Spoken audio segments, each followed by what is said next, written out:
Alright, so we made some progress here on the exhaust. Not much. I need to order some more parts and clamps and stuff. I should have just stuck with 4" all the way back. So my hope was to be able to put a piece of flex pipe here and leave this all like short enough so I could change to 5" like here and get like a couple feet of 5" before having to turn. Because I was thinking I'll put like a 45 or something here and come out at the cab. But we ended up like right here, so we're only like 1.5 feet away from there, so it seems kind of pointless. You know, I ordered 5 feet of this 5". And quite honestly, if I got like a long leg 45, I probably wouldn't have even needed that. But so the plan now, we changed plans. So this is like an extremely tight fit through here. It's actually up against the bell housing adapter, and it's got like a 1/16 of an inch here. So I don't know how all that's going to work. I'm sure it'll self-clearance. You know, the engine doesn't shake too much. Those motor mounts that I got are pretty solid. So, and before, the way that I had the pipe set up, it was like pretty much up against the frame and it never rattled or anything. So like I said, it'll self-clearance. I wouldn't worry too much about that. But so we got this higher up in there. Before, the whole thing stuck down below the frame, so now we got about half the 4" up in there, which means half the 5" will be up in there, so it won't be as noticeable or ugly. The only issue I see is I put a 90 on my reverse sensor, but you can see it's like a finger width away from the exhaust, so I don't know how well that's gonna fare to the heat. So we might end up having to like plummet so that the sensor is like far enough away so that it won't melt stuff. But we'll see how it goes.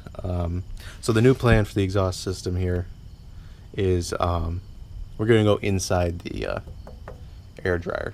I should have put this somewhere else. I just don't know where else I would have put it. There's not a lot of room in this F350 as it is, and I'm trying to cram a lot of stuff in here, and it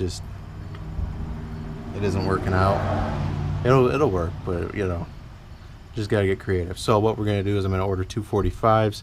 I'm gonna 45 in towards the driveline and then 45 back to kind of offset around the air dryer, and then I'll be able to use pretty much this full 5" piece, and hopefully that'll get me back and I can just kind of 90 out in front of the rear wheels, and that way it'll get the exhaust noise further away from the cab, and then just dumping it here at the corner of the cab. I mean, anything will be better than what I got now, which is just nothing. Alright, so we've been making some progress on the exhaust system. We now have the exhaust plummeted back behind the cab, so now it blows all over the drive shaft and the brake can. I plan on bringing it out in front of the rear wheel, but it's just you know, these things take money and stuff. I bought this nice piece of stainless, 5" stainless exhaust, but I ended up buying 2 45s to get around this air can or air dryer, and it pretty much got us all the way back here. Now there's not enough room to even use the other that piece of stainless, so I'm gonna try to send that back. But you can see we got the down pipe, just 4" into a flex pipe. It kicks up to 5", 45. It's pretty solid, I guess. It moves and stuff like it's supposed to. This is not stainless. I don't have that kind of money. And most exhaust pipe that you buy online, you know, stainless, it's stainless, but it's not a good grade. It's usually like 409, and 409 will rust. It rusts slower than steel. So this is all aluminized steel. I decided to go with these band clamps instead of welding it. These band clamps are stainless. The exhaust pipe is aluminized, so this should last longer than if I were to have taken and welded all these. You know, because when you weld it, it melts off the aluminized coating, and so I'm hoping that this lasts a little bit longer. It's definitely more expensive to go this route. It would have been way cheaper just to booger some weld around there, but this is also nice because you can kind of mock it up and, you know, take it apart, cut it, put it back together. So It's a pretty tight fit through there. My reverse sensor is it's kind of close there, so we wrap the wire in some of that heat shield stuff. Hopefully that helps keep it cool. If not, we'll have to figure something else out. Same thing with this air line. That's kind of, I mean, you can fit your hand between the two, so should be good, right? But we wrapped it with the heat stuff anyways, that way my brakes don't lock up on me going down the road. Did have an issue with the Driveline. I was shocked when I got in this thing and went down the highway with it. No one was more surprised than me that it did not have a Driveline vibration. It's just smooth. And I've probably put close to at least 1,000 miles on it since the swap.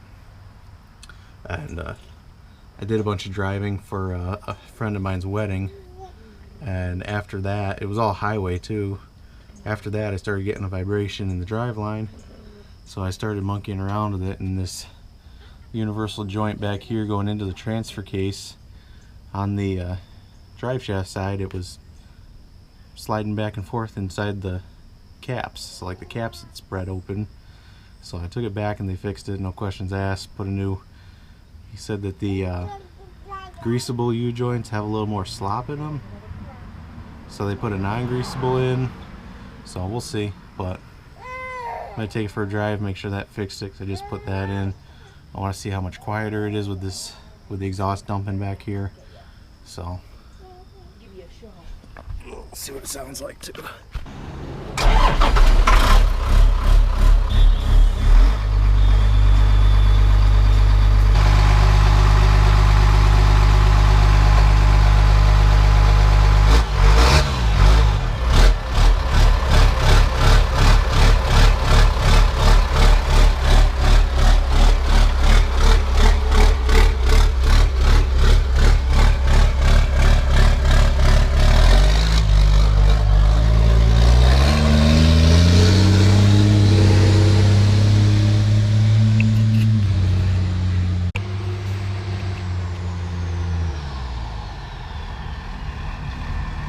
Skips.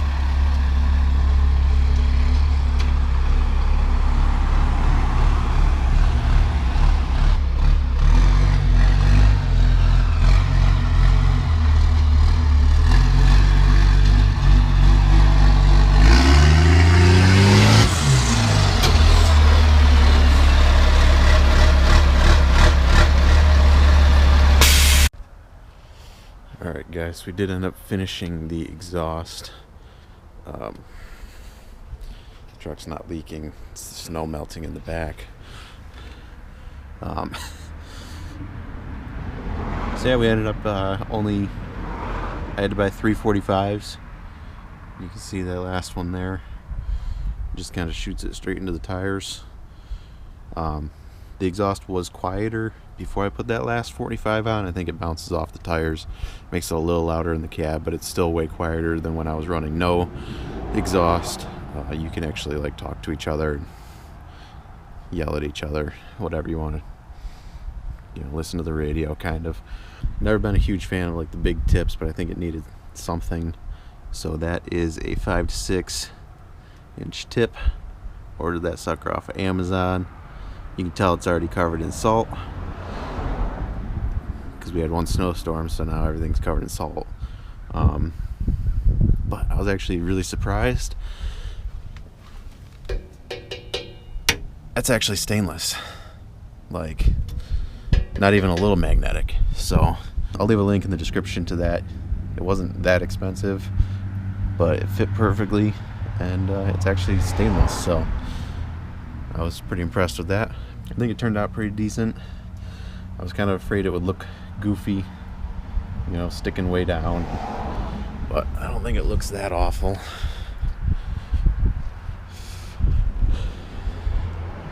You kind of see it, but it's got to have it. So we haven't had any issues with anything getting hot, like that airline. I could probably actually take that reflective heat shield off of it,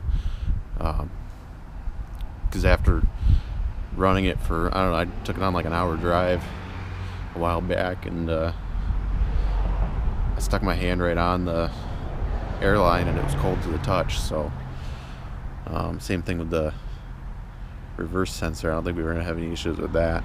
So it sounds pretty decent. I want to try to eventually get like a video of it driving around and stuff, compile like a nice video of it driving. So it didn't change too much from the clip a few minutes back of me pulling out of here, but anyway, just thought I'd give you an update on how the exhaust turned out. We're back to that time of the year where probably not going to be doing much to the truck because I'm not going to build another ghetto shelter, and it does not fit in the garage at all. And so unfortunately I think I'm just going to be driving it until spring. So it's been doing good. It's got a couple leaks here and there, mainly oil leaks. It's really good at under oiling itself. I don't know what that is. That just kind of started today. It warmed up today, and now there's like a little mini puddle underneath it. So whatever, you know. At least we don't have to worry about it rusting. But yeah, it's been starting good in the cold too. Last Saturday it was like 17 degrees, fired right up. So I need to get my front driveline made, and I need to work on a shifter so I can use four-wheel drive. I really don't plan on driving this much in the snow because these tires suck in the rain.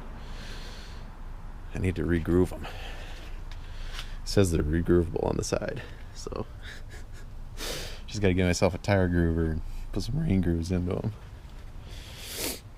I should probably fix that seal too because that's leaking.